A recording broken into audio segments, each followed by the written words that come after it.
Hey guys,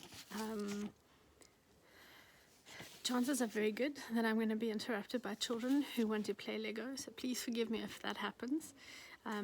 But I wanted to share something with you which kind of started from a strange little spot in the lockdown. Early on, like day 1 or 2, Rama was colouring in these really cool bags that Cynthia had bought for the kids, and she was colouring in all over the place, which is generally how she draws. She always has, and it's something I've been wondering about, how to help her with that. And it was tiny little blocks like this big that she had to colour in. And so I sat with her and I just explained to her that instead of moving her hand like in these big rough movements, she should try just doing tiny little movements, which she then did and coloured the remaining blocks in beautifully. If I could find the bag, I would show you guys what I mean. And that triggered a thought process which has kind of stuck in my head over the last 2 weeks about how God has spoken to me in the past, still does.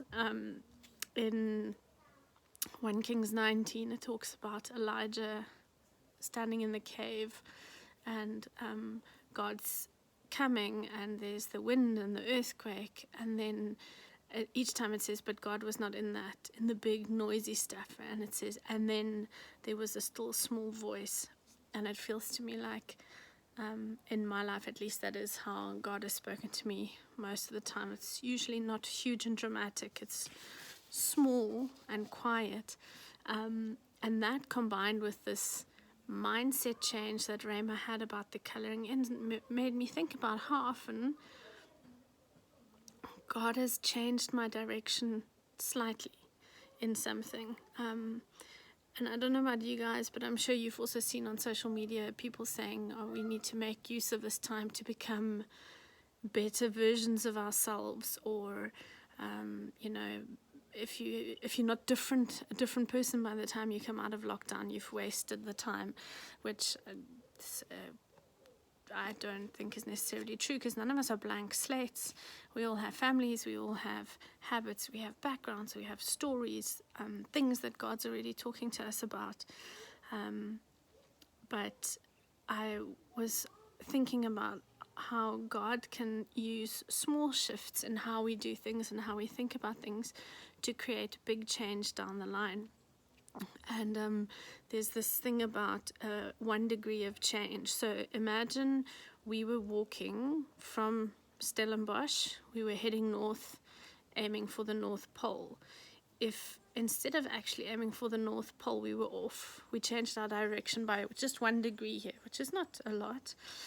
I went and looked up the sums. There's no way I did these by myself. After 90 meters, we would miss the North Pole by 1.5 meters. If we had to walk 1.5 kilometers in the direction, we'd miss the North Pole by 28 meters. If we were heading for the sun, by the time we got there, if we went 1 degree off direction here, we'd miss the sun by 2.5 million kilometers. So 1 degree change here makes a huge difference in where we end up. And I guess that's my challenge to myself in this time, is not necessarily what are the big things that I'm going to change now about myself, because to be honest, I don't have capacity to do that. I don't know about anyone else. But to ask God, where are the small mind shifts? Where are the small changes in my life that will most likely have a big impact down the road? And I mean, that's why we have the Holy Spirit.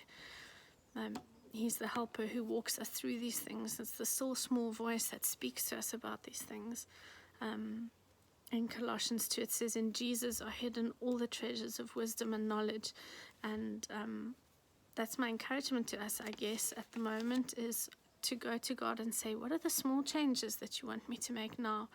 The things that we can do, whether it's spending less time on social media and more time reading the Bible. It may seem like a small change now, but who knows what the impact is going to be down the road.